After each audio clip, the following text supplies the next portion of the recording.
Welcome to Hey Therapist. I'm your host, Leslie Ross. With me is my producer, Jay Wesley Lindley. Let's get mental.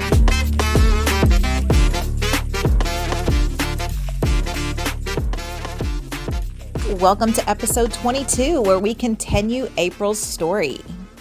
Anyways, but I remember walking in the house and my grandma was on the phone and she didn't know I was in the house. My dad was taking us home to my mom's house, and I had forgot my coat or something crazy, and walking in the house and she was on the phone and she was talking shit about my mom and saying, you know, I don't even want these kids here because they're going to start acting just like her. And, you know, like, there's your good, but did you go to church today, Grandma? Because you know, right. So even, you know, our life was so different from our cousin's life. We have a great big family, great, you know, all that. But we were raised in a whole new world. We weren't raised the same. Sure. So it was even in family. It wasn't just friend group. It was family.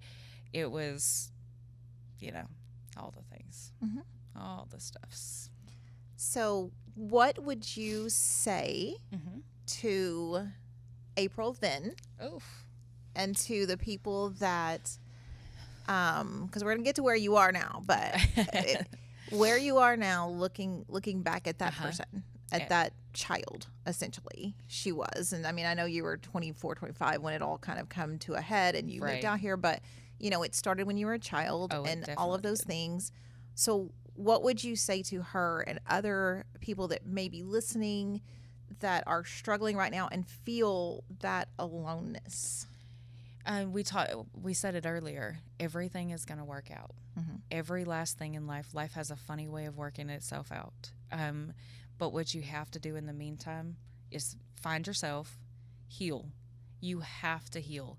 You will never, ever be able to, in my opinion, let me rephrase that. In my opinion, you will never be able to move forward if you don't heal. If you're still stuck in that situation, if you feel stuck, nobody's ever stuck. That's a big thing to remember too.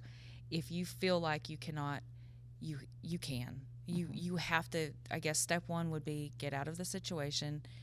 Then, you know, step two is not to need somebody. I don't know that, but the life is always, go into what I would say to my younger self is life, you're going to be okay.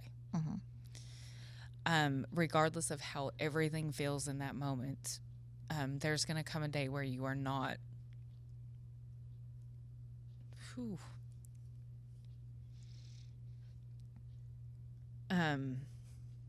where you are not going to be the mom, you know, all of the things that you shouldn't have had to be at that young age, and everything's going to work out. Everything is going to be okay. Just to tough it out, you know, to make sure that you're getting what you need. I don't know. That's a tough one, though. You know what? I think there's some.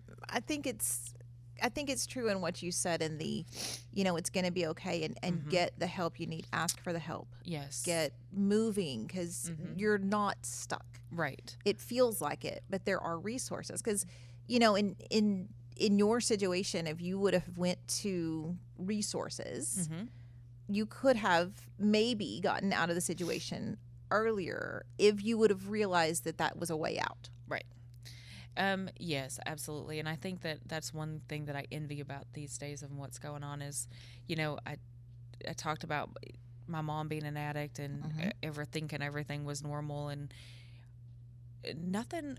I mean, it was just the 90s. You know what I mean? And things have changed. I'm old, but I'm not that old. And things have changed so much, the awareness of everything and what kids are learning. I tell my people all the time, you know, I truly believe that all of this needs to start in kindergarten, that, you know, young girls and boys, all kids should be taught that it's okay not to be okay, and that you can reach out and that you can tell someone and to educate them on self-esteem, on, you know, self-awareness, all the things. So, yeah.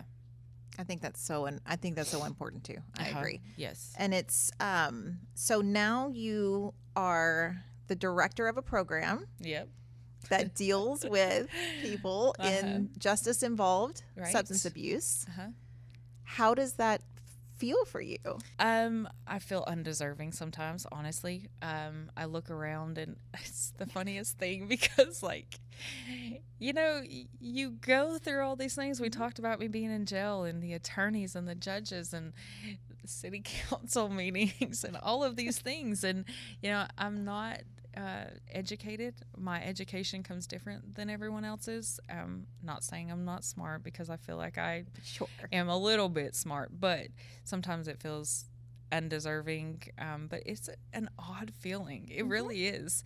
I think if I sat and really thought about it too long, maybe I'd move on from there, because like, I'm like, this is kind of a big deal, but I don't.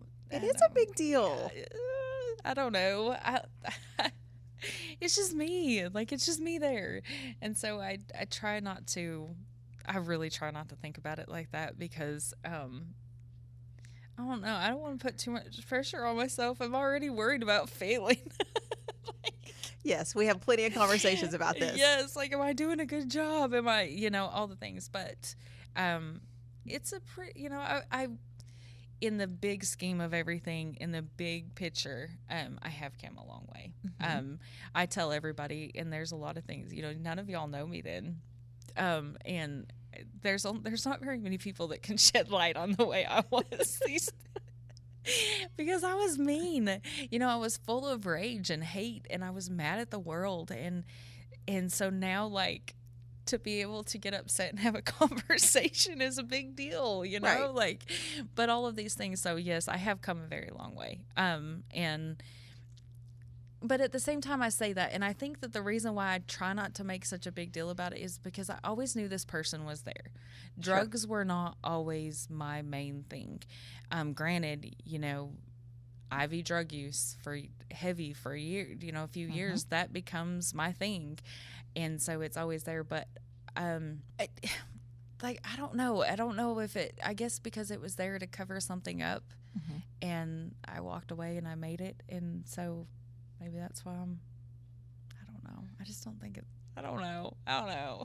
Well, I always appreciate her humility, because I don't think that and I think there's something great in not recognizing that it's a big deal. Right. Because it does mean that you just worked it, and you said, I don't want to be this person. Right.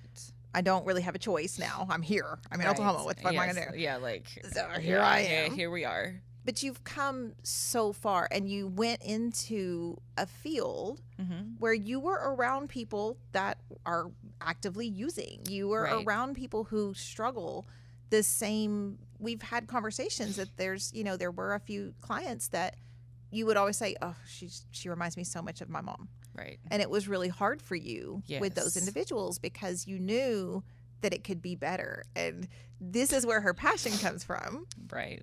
Is she has seen it and seen it be better.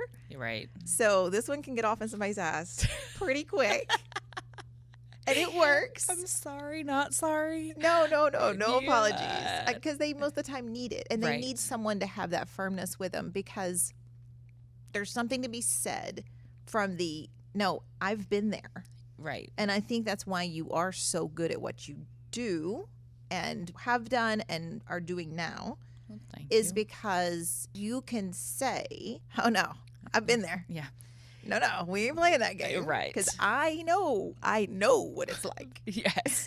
I had to have that conversation with someone just the other day, and it's so funny because I am easygoing. You know, there's not a lot. I can get upset, but when it comes to, you know, I'm going to let you work a program, and I'm going to let you do, and part of working a program is not to be perfect.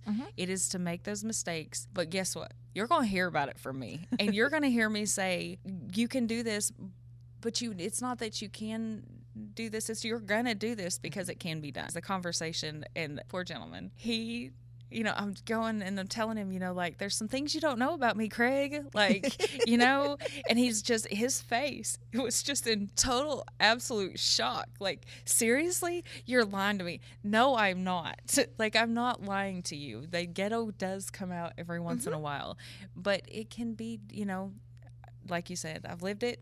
I know you're not pulling one over on me, right? But, you know, it's time for something different. That makes a big difference. Mm-hmm. So what would you say? What do you say? Okay. I should say even. Right.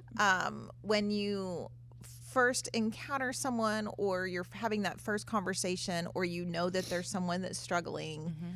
you know, what do you think is beneficial for someone to hear in that time? Like, what is the advice that you give? What is that pep talk? Because again, people aren't going to change until they're ready, right? Until they know this can actually be real and I can do this by myself, because we do get dependent and we do fall into that, and that is gender unspecific, because if you're in that addiction and you're living that chaotic life, you forget that you're capable. You forget that you can do anything but this. Like, this is my life now. This is who I am. What would you say to someone who is struggling with their addiction or an abusive relationship, or both, to help them move forward and find who they are?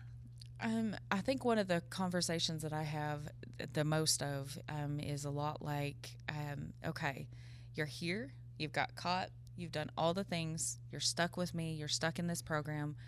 What are you going to do with it? Are you going to take these next years, and are you going to just fake your way through it? Because it's possible. I mean, it is very possible. Or are you going to take some time? You know, one thing that I think, I hate to even use this word, but like society goes off of is, well, you're an addict. You are an addict, and you're always going to be an addict. You're right. I am. But guess what? I just got to take an opportunity that no one else gets to do. Nobody ever gets to just completely shut down their life, stop what they're doing, and work on themselves. Right. And that's what this is about. That's what anybody enter in a treatment facility, anybody enter into a court-specific program, you get therapists, case managers, counsel. I mean, you get to learn about yourself. You get to learn the whys of addiction. You get to learn the hows. You get to do everything. But most of all, you get to figure yourself out. So it's taking that time to figure yourself out. You're struggling with relapse. You're struggling with relapse maybe because the habit is there. Actually, what are you feeling? What is it that you're feeling? Let's figure that out too. So it's you know, those little pep talks that say relapse is part of addiction. Relapse is part of recovery. But now it's time to figure out why. Let's dig down deep, get rid of that trauma. You can leave it with me, and I'll be the safe keeper. You know, I don't do the therapy part of it. I don't do that treatment side of it. But at the same time, like, I lock the building every night, and it's safe there. You don't got to take it home. You know, you get to leave this shit here, leave all the uncomfortable feelings, all of the, this happened. Why did I do this? Why did I do that? And you get to leave it, and you get to go home without it for the first time in who knows how long. Right. So, yeah. Those are the little bits of pep talk. And how do you think individuals can handle, because when you do leave that life, you most of the time lose your friend group, in quotation marks. The friends. The friends, you know, that are feeding your addiction or your trauma, all the things, because they're living the same, you know, damaged people find damaged people. Right. So what advice would you give to someone when they're saying, if I leave this, I won't have anything, or I have to take care of my family, but my family's in active use, or I have to, you know, without me, this is going to happen, XYZ, whatever it is. How do you help someone get out of that need for that friend group or whatever it is? Getting out of that lifestyle will never be easy. You know, I just barely said it. It's, you know, one of those things, it's almost like a habit, but it's that comes back to that need, like they need me, I need them type thing. Some of the most toxic people in your life can be family. They can. And you have to, you know, once you realize that you can't be there and realize that you have to leave, you cannot stay clean in muddy water. You are going to get dirty. And eventually you've got to get away. You cannot sit in that. If their unwillingness to leave that, you're just not ready. I mean, it's just not there. So the question was, no, we digress. No, and you essentially answered it with the, you know, you can't stay clean in dirty water. Right. How do people get out of that? And how do we cope with switching friend groups? How do you cope with, you know, maybe even having to move somewhere else for a while to get clean? Because, you know, we tell people all the time, you can go somewhere else, get clean, get sober, stay that way, get a job, be productive, and then come visit. these people that you can't be without, whatever it is. But being in the situation right now, while you're trying to be clean, is not the best option. Exactly. One of the things, like I tell them all the time, I was scared to death to go home. Once I finally, so you're like a toddler. You were learning how to walk again. You are learning all new aspects, because the truth of it is when you're coming out of addiction and you're starting to heal and you're starting to get clean and all the things, you don't even know what kind of candy you like anymore. You really, truly don't. Someone was to ask me, what was your favorite food? I don't know, I hadn't eaten in days. Like, like, it's just one of those things like, oh, I don't know. What kind of car do you want? Oh crap, I get to get a car again. Like things like that. So you're learning how to make this life, but you're stumbling. Like you're like a lost kid, literally. You're in a world that's going fast, and you're like baby stepping it.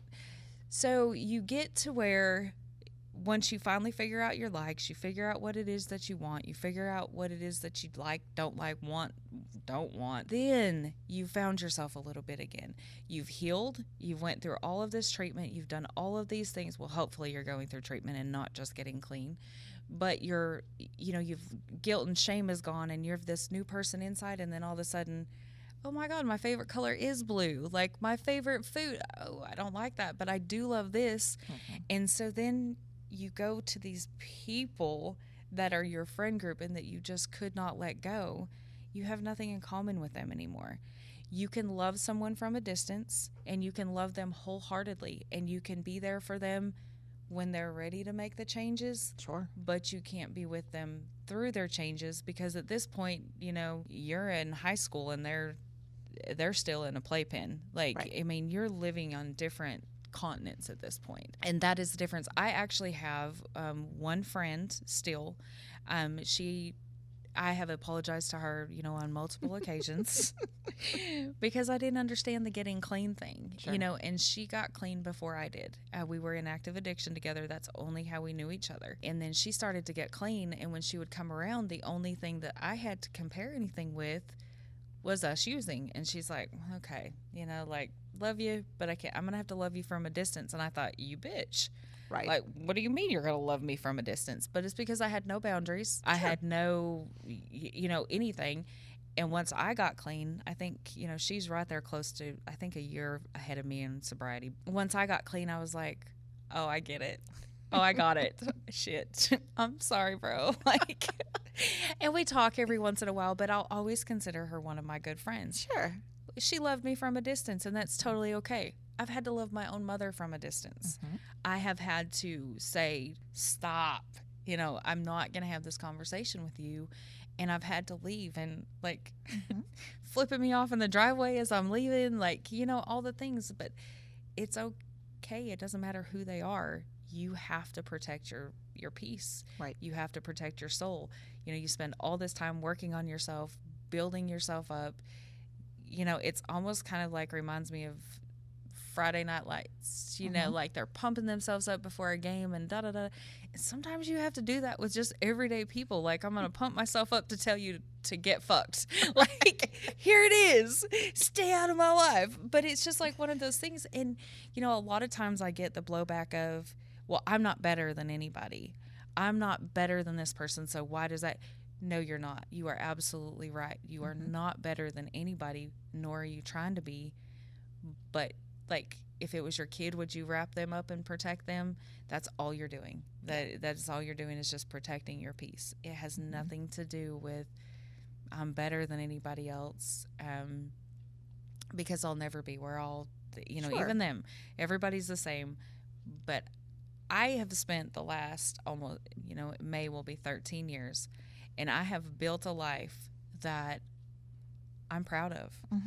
At the end of the day, like, I have things that I'm like, holy crap, like, buying my first house, and, all the times, my poor husband, I'll never forget this story, and it comes back to my past trauma, and he's so patient with me, but when I met him, we just had older vehicles and nothing. And we went on a job and we got this nice truck, right? Finally. And it was the nicest thing I'd ever had. And I was like, okay, cool. Like, this is so awesome. We couldn't eat in it. We couldn't drive this 3/4 ton truck. 4-wheel drive. Don't you take that in the mud puddle. Like, we couldn't even put it in 4-wheel drive. And he's like, April, what is your thing? And I was like, this is the nicest thing I've ever had. And then that truck, guess what? We sold it and we got a different one. And I'm like, oh. And it wasn't until we got that next new truck that I even felt like I needed to apologize, because it was just that trauma that said, I'm holding on to everything so tight. But because you know what it's like to not have anything. It's exactly right. And it's that fighting for, a better life. And just so, I had to apologize and say, hey, I'm sorry. Like, I was such a bitch that night. Like, that's what the side-by-side's for. Yeah, and we didn't even have that yet. Like, we were just doing, and all he was trying to do was pull his friend out of the mud. Like, and it was rock bottom. It was not even, I'm like, oh my God, and he's just finally, he's like, and he never talks bad to me, but he just shut the fuck up. Like, you don't, come on now. And anyways, I'm sorry again for being such a bitch, but he said, I don't know what this is, but it needs to stop. This is a whole new side of you, because I don't get that way. But, like I said, I was busy building this life, and I just, I'm not letting anybody take that from me. There is not one person, I don't ever think I'm better than anybody else. But I can promise you, unless I'm going to help someone, because it's part of what I feel like I need to do is, saving someone.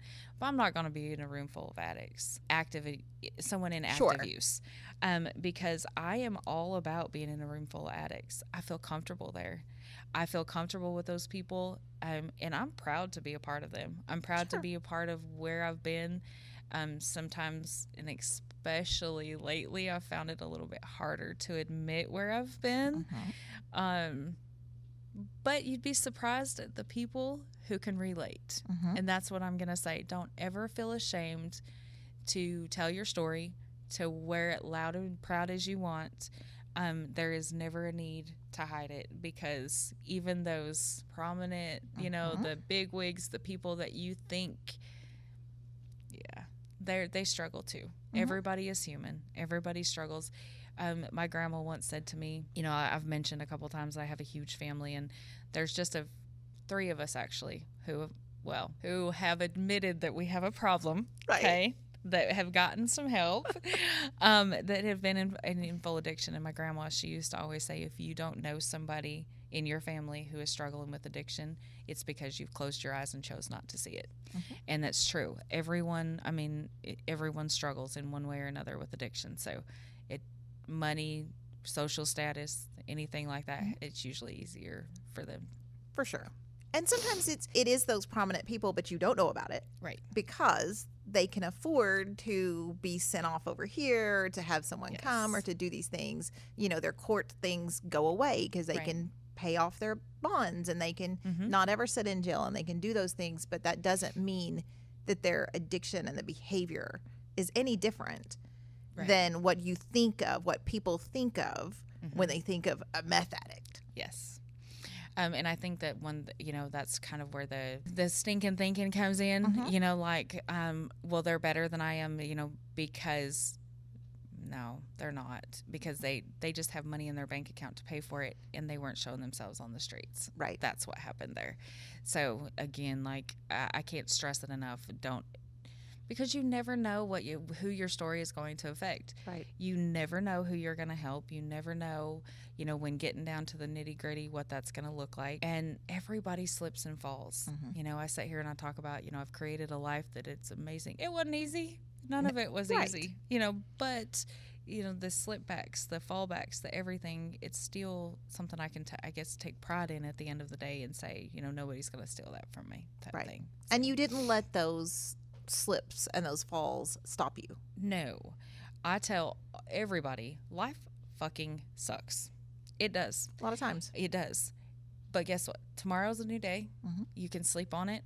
You can, wake up, and you may still feel the same way when you wake up in the morning. Okay, cool. but you're going to be level-headed about it.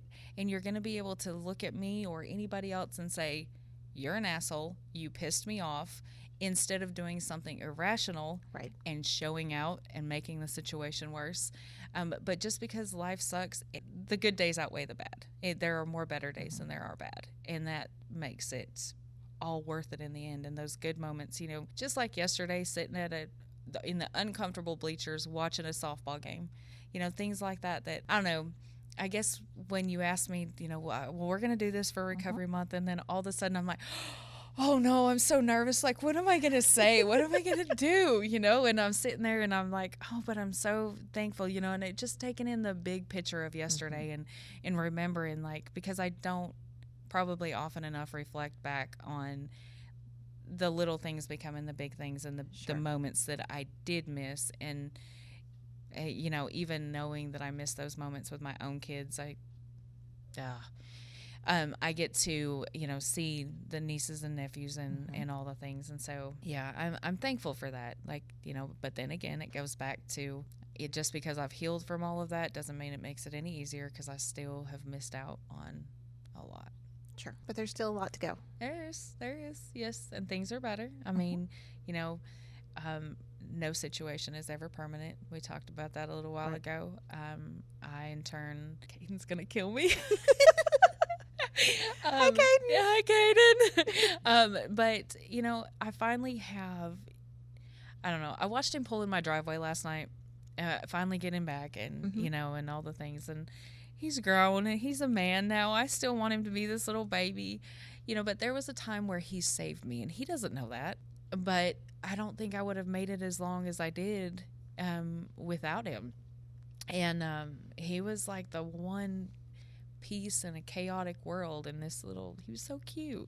And he still is. But, you know, I was down in the field when he pulled up in the driveway last night, and he called me to see where I was. And I'm sitting on my little bucket down there checking my game cam, and I look at him, and he's just this man. He's just leaned up against the garbage can, and I'm just like, oh, you're just this man, but you're at my house, you know, and things. So life goes full circle, and it all comes back. Because there's really not many things that aren't repairable. Right. And it takes time. It does. It takes a lot of time.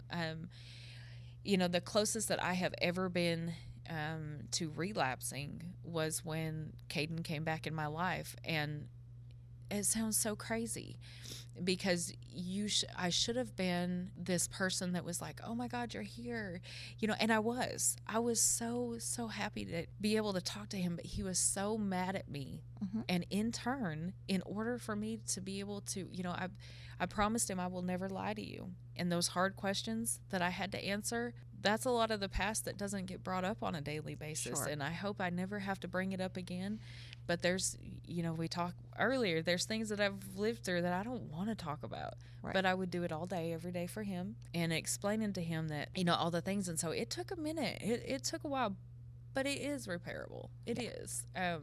And I'm thankful. I'm thankful he forgave me, and I'm thankful that, you know, I'm getting this opportunity to be in his life and all the things. Any last thoughts? Any final thoughts? Final thoughts. Please, please, please, please, please, if you are struggling and you feel like any of the things, I don't care if it's mental health, substance abuse, all of the things, reach out. There is somebody who is going to help you. And don't be one of those people that just knock on one door and say nobody's home. There are programs in the area. I know it doesn't seem like it. I mean, more Southeast Oklahoma than anything. But I heard that there's a really cool office downtown, and there's one up on, you know, up by the Easy Mart. Like, there are places that will help you. And then we've got a lot of, what surprises me lately is to reach out the doctor's offices that are willing to point you in the right direction. So things are moving forward here, but please don't struggle alone. And if you're willing to make that change, and for the love of God, heal. Yes. Work on yourself. Work on yourself. Nobody likes the Eeyores. Nobody likes the one that, you know, and we don't care about who gets liked or not, but every day does not suck. Eeyore. But, you know, You're right, though. Every day does not suck. Every day should not suck. It could not be that bad. Like, you know. And if it does, that's when you really know that you need help, because there's probably people reaching out to help you. And there are a lot of free resources out there. Right. And I'll put all of those in the episode notes and to the national resources. And, you know, we live in the state of Oklahoma, but all states have, you know, local community mental health agencies that help with substance abuse and mental health. And there are national hotlines, and there's shelters for women and men who are in those relationships who feel like they can't get out, that they can go anonymously and have a safe place. And so I think there is a lot of hope, and I really appreciate you coming on and being vulnerable and telling your story. Yes. I try to be, you know, anybody who asks, I'll tell.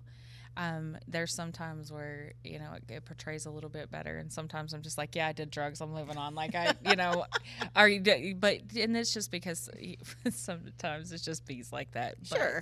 But, I appreciate you letting me tell my story and all the things. Hopefully I didn't jump all over the place. It's but fine. Yeah. It's and we do. I tend to jump all over the place, because you'll have a thought and go down that train of thought and then circle back. So it's fine, and I think it's good. And like I said, anything else we can edit out. So okay, it's fine. All right. Thank you. Yes, thank you.